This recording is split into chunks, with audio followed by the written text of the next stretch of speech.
Hi, I'm Jim Boudreau, Executive Director of the SPCA of Tompkins County. Thank you for joining us on Meet Me at the SPCA. We're going to head over to our main shelter on Hanshaw Road, where we'll check in with Pat and Liz, two of our terrific volunteers, who will show us some dogs and cats that we have available for adoption at the shelter.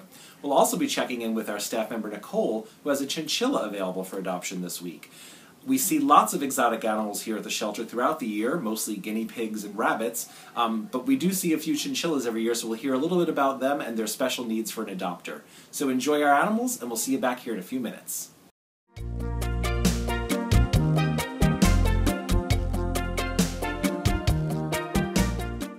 Hi, I'm Liz. I'm a feline friend at the SPCA. I'd like to introduce you to this black beauty. This is Ruby, and you see those gorgeous green eyes. She's only 1 year old, and the first few weeks she was here, she was just terrified, and she stayed in her carrier, and we could tell she wanted to be petted because you'd stick your hand in and she'd come to meet your finger and purr. And she's coming out of her shell now. She's very affectionate. Just a lovely, lovely girl. We don't know why she was surrendered for adoption, but their loss is your gain. I just love this beautiful girl. So if you'd like a kitty, a loving kitty to curl up in your lap and come over to be petted, and just a sweetheart, a young sweetheart, Ruby's your gal. Oh, and she gets along with other kitties very well. She's not aggressive at all. Just a lover. That's our Ruby.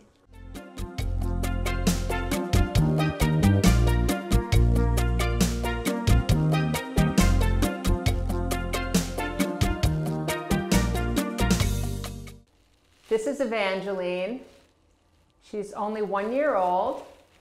She was a stray in Ithaca, so we don't know too much about her, except that she's incredibly friendly and sweet, and she's got the bushiest tail on a little girl kitty you'll ever see. Show them your tail. Come here. Look at that tail. She's playful. She's a purr baby. Here. When I had her, I'd pick her up. Come here. Pick her up, and she got on my shoulders, and I could hear her purring. She's just a little love. Here, little girl. You want to play more? I think she wants to play again. Do you want to play? Do you want to play? Oh, and listen to her purr. Just about the perfect kitty. You want to play? She wants to play. Here you go. Here you go. That's what 1 year olds do, play and sleep. That's our Evangeline. Come meet her at the shelter.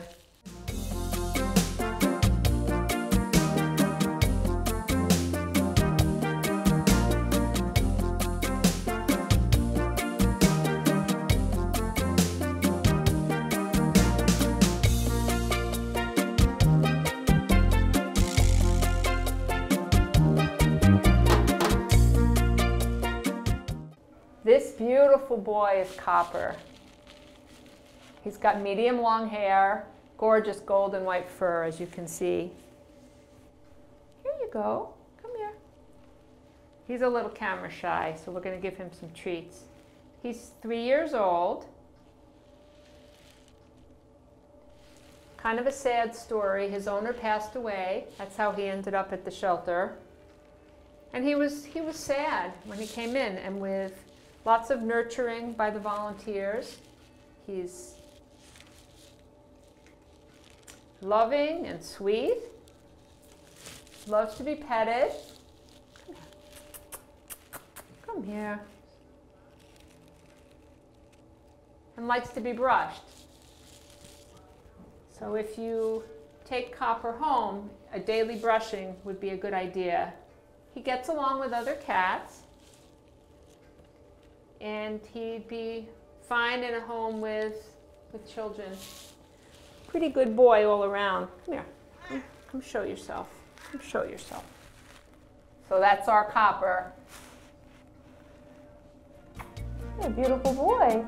He's a beauty. A beauty and a sweetie.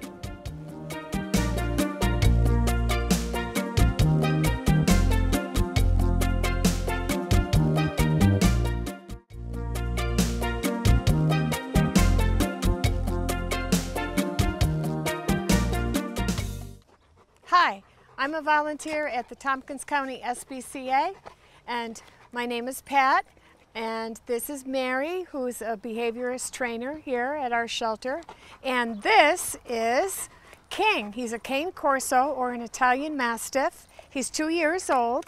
He's dog friendly, and he's also very people friendly, as you can see. He's leaning on me. He's a lovely dog. He loves to play. He's very graceful, even though he's a big guy. He's not crazy about cats, so any household that King goes to would have to not contain cats. Also, he's just a love, and he's in training right now, and he is so smart. He's catching on so quickly. I hope you'll come by the SPCA soon and meet King.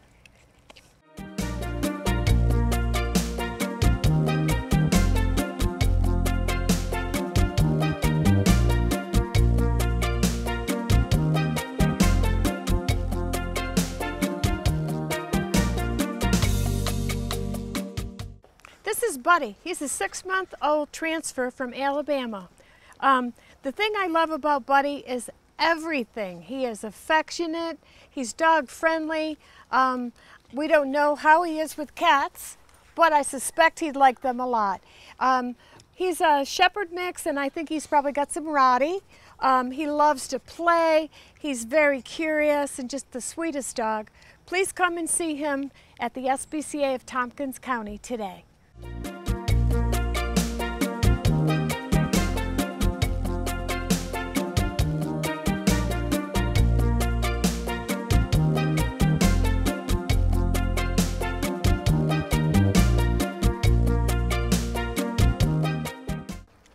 This is Duke. He's 4.5 years old, and he came to us from a local shelter.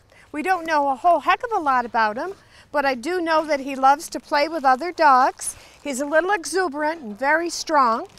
I don't think he is cat friendly, but we could always check here because we have a lot of cats at the SPCA of Tompkins County. He's good on his leash. He's learning his basic training techniques, which he needs because he's so big. He seems to love the water, our pools. Come and see Duke at the SPCA of Tompkins County soon.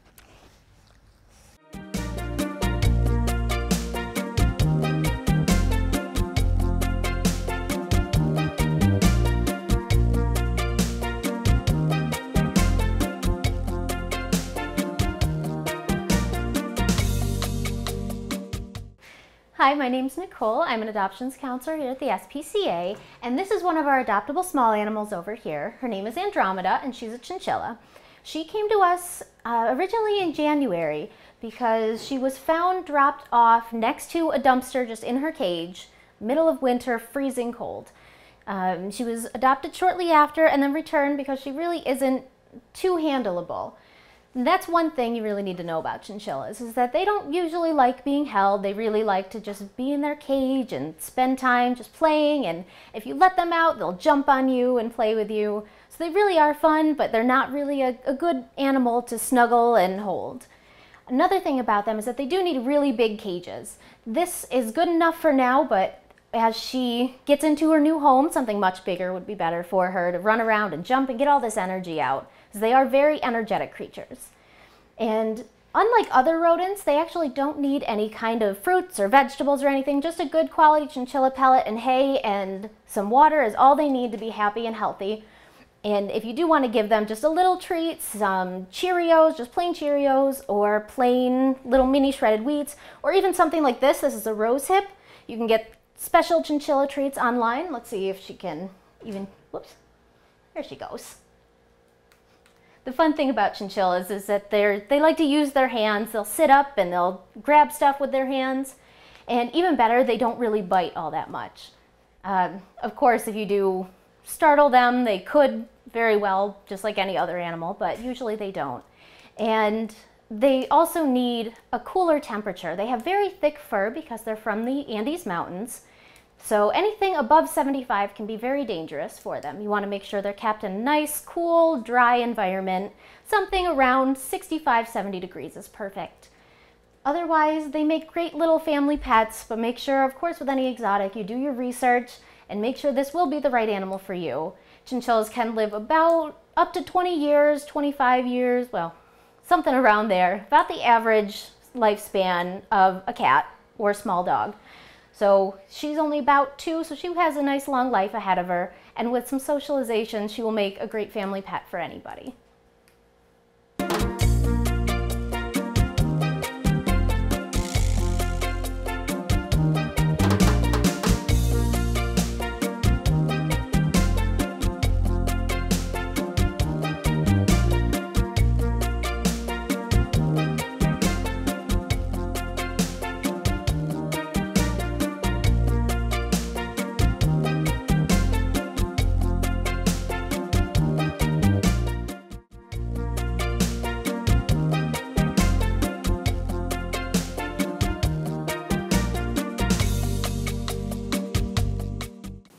Welcome back. I hope you enjoyed our adoptable animals down at the shelter. Joining me now is Pam Stonebreaker, our Associate Director. One of Pam's favorite activities over her time here working at the shelter has been running our Camp SPCA program. It's one of our most popular program and services children ages 9 through 12. We do 8 weeks of camp annually, and we see about 16 students on average per week. Why don't you tell us a little bit about the program and how long it's been going on for? Okay, Camp 2015 was our 9th year. It's amazing. And we invite kids from all over the area, and actually we get kids sometimes visiting relatives out of state and also different counties. So anyone's welcome to attend as long as they're 9 to 12 years old. Camp runs from 9 to 3 in the afternoon, and we do all kinds of activities trying to teach kids about animals in general and the function of the SPCA in our community.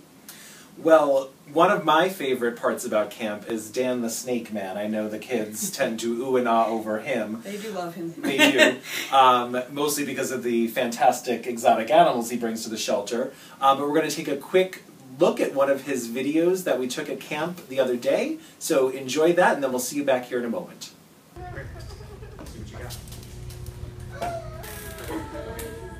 Now, just like Spider-Man, Spice, that's her name, she has little clips. Let me put it back on your hand. She has little clips on the bottom of her feet to help her hang on. And just like Spider-Man, she can grip, she can go upside down. And when she goes upside down, she has to grip onto him a little tighter. He can feel those little clips hanging onto him. Oh my God. Guys, go home and say, I held it. That's right, very good, thank you. All right. So you can touch him. Here you go. Now Virgil was rescued, that's why I named him Virgil. He was rescued in Virgil, which is right up over the hill by Greek Peak. Oh, I thought you made a Because of who? Sarah, you have a call on 6-2, Sarah. it feels so weird. His jaws are pretty strong, but his tail, when they reach about 8 feet, I'll take the jaws over the tail. The tail can break your neck, break your ribs, break your leg. Yeah, they have a ton of power. Here you go, buddy.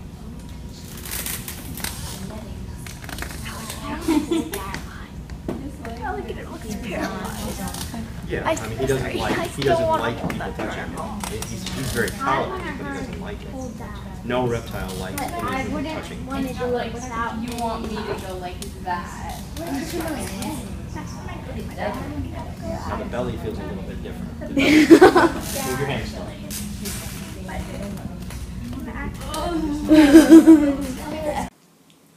I hope you enjoyed that video from Dan the Snake Man. I know that the students who attend certainly do.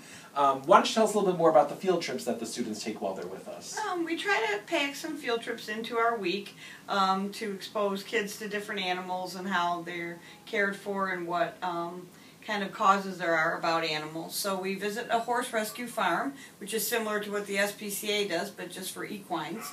And then this year we visited an alpaca farm to find out about fibers and what's made out of alpaca fiber and learn how they weave it together. We've also visited Farm Sanctuary to talk about factory farming and meet some animals that were saved from abusive situations. And then we also try to visit Cayuga Nature Center and learn about exotic pets that maybe weren't the best choice for people, and how they ended up at Cayuga Nature Center and what kind of care they're getting now to make their life better. So if parents are interested in the camp, when should they start planning for that process? Well, we're pretty popular, so we start registration always on March 1st, so the best bet is to email me that day. The information will be on our website, spcaonline.com. So the best, just keep checking the website. We'll have information up there in February, and like I said, registration starts March 1st, and honestly, we're usually filled by May 1st, so it's good to plan ahead and figure out what week you'd like your child to come. Every child can just attend 1 week, so we can reach as many kids as possible with our message. Mm-hmm.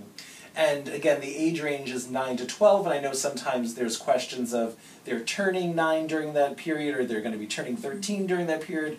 We're pretty strict about the age limits. We are, just to be fair to everyone, and to, you know, actually it gives a child an opportunity to attend 4 years if they start when they're 9 and they're done when they're 12. But we really can't take anybody under 9 or over 12. But there's an 8-week period where camp happens, so as long as your child's within that range in those weeks. So we have a lot of kids that maybe are turning 13 in the end of August, but attend camp in July. And so the cost to attend? Is this year it was $250 for the week. And payable at the time of registration. Great, okay. And so in addition to the field trips, what other activities do they do while they're with us? Well, if they want to, they get to watch surgery. They'll see a spay or neuter surgery and learn how that process happens. I assume we got some children that opt out of that. Yes, we had a few fainters this year, but not for the faint of heart. Yeah, usually a bunch start and a few are remaining at the end, but that's okay. It's not for everybody. And they also play games. This year we did a wildlife game, and we learned what kind of foods dogs can and can't eat. They may get to help examine some animals at the shelter. We try to fit in some kitten play time. They'll learn about dog training, sometimes dog agility, all different kinds of things. We do some crafts that involve something related to animals, making cat toys, or maybe planting catnip plants, or, you know, we keep them busy. Great. It's a busy week. Yep. And we do at the end of the session generally a party over at the annex for campers who have attended. Well, we have a section on fundraising, and so we encourage kids to help us with our March for Animals. It happens in October this year, and the kids that actually do participate in that, those are the ones invited back to a camp party. That's loads of fun in October with a Halloween theme. I know some parents, you know, might be concerned about transportation and getting there. How are the children getting from these field trips? Do you want to talk a little bit about that? Sure. We're fortunate enough to be able to borrow a driver and a bus from the Ithaca City School District. So it's all safe transportation and everyone gets to travel together. So even though we travel far, like for Farm Sanctuary, it's still a fun trip, and we stop for lunch along the way. So. Fantastic. Well, we're going to take another short video look at our work at the horse rehabilitation farm here locally, and then we'll come on back for some more chat. So enjoy. Yes. And we have gone to situations where the sheriff's department is putting on their bulletproof vests and getting their guns ready in order to make the location safe for us to go on to remove the animals. So what you see on that show is usually what happens. But what happens around here, briefly, is somebody makes a phone call because they're concerned about some horses. Sometimes they call me, sometimes they might call the Humane Society or the SPCA in whatever area that they're in which case a cruelty investigator will go out and investigate the situation. Sometimes, maybe the people, the owners, have just gotten the horse and they're trying to take care of it. Okay, maybe they rescued it from somebody. And sometimes that's not the situation at all. Sometimes they are being abusive or neglectful to the animals that they have. So the investigator will talk with them, give them a list of recommendations, give them a period of time to fix everything, then they'll go back and check. When they go back and check, if things have not been done and the owners have not complied, then they usually will go before a judge and get a seize warrant. When they get to that point, that's usually when they'll call a place like us, and we'll get a team of people together, we'll get trailers together, and we will go and bring the horses back. Yes. How many horses do you get a month? Like, It's always different. It's different. This year's been really quiet. We've taken in one new horse. I got one coming in a couple of weeks. So, gives our fields a break. or it's bad and they just Yeah. Well, that could be too.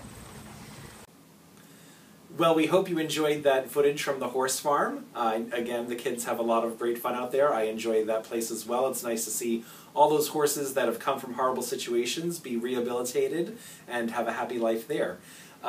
So, camp has been going on for, you said, 9 years. Yes. How did it all start? I think at the time we were interested in expanding the education program, and other shelters, we got information from other shelters that had run camps, and they had been successful, and so it seemed like a good way to reach a lot of kids over the summer with our message, and it just sounded like fun. Mm-hmm. And we started with a much smaller group, correct? Yeah, we started actually the first year with just scheduling 2 weeks of 10 children. Now we have 16 a week.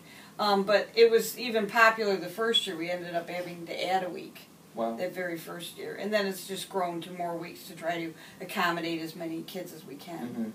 Mm-hmm. And I know in your time here at the shelter, over 25 years, that educational component is important to you, not just for the SPCA and our mission-based work, but you personally. Yes. So why don't you tell us a little bit more about what else you do in the community when it comes to children and education? Well, one thing we try to reach kids that maybe aren't able to come to camp. Our hope is that the campers will become our little ambassadors and spread the message about spaying and neutering and how to care for your pet and just in general what the SPCA does. But throughout the year we actually conduct tours for different kids group, 4-H'ers, and Girl Scouts and Boy Scouts and whoever actually requests a tour where we can talk about how the animals end up at the SPCA and what we do for them here and how they can help. We also will do school presentations if a teacher's interested. We have presentations on overpopulation and cold weather care for pets and just how to care for your dog or cat or whatever you need tailored to the curriculum. There is a legal requirement for elementary schools to provide humane education within their curriculum. So we're happy to help teachers do that at any time. So we go out into the schools, we go into after-school programs and different camps that allow in the summer. We're visiting the Science Center camp this year at the end of the summer when we're done. So if people have a school group or an after-school club and they're interested and they help, please reach out to me and we'll schedule something. And the best way is probably via email? Yes. Yeah, that's the easiest way. All right. You can settle So it. Pam at spcaonline.com would be the way? Yes. Great. Yeah. Awesome. I think we're also pretty lucky, our camp luckily coincides with kitten season and lots of adoptable pets, so I think sometimes we convince some parents too who might be in the building to take an animal or two home as well, which is a great help. A few adoptions, but at least everyone is then aware of what we do. Right. And I don't think everybody that comes necessarily was aware of the SPCA. I think it's a great thing because we really try to provide fun that camp should be. You're not at school, but also some educational components in there. So, which I think is important because if we don't teach kids now what they need to know about caring for animals, how are we going to expect them to be caring adults? Agreed. No. Well, thank you for that, and thank you for joining us for our segment with Pam. We're going to turn it over now to the wonderful Sarah Post, who's going to share a Happy Tales adoption update with us, and we'll see you again sometime soon.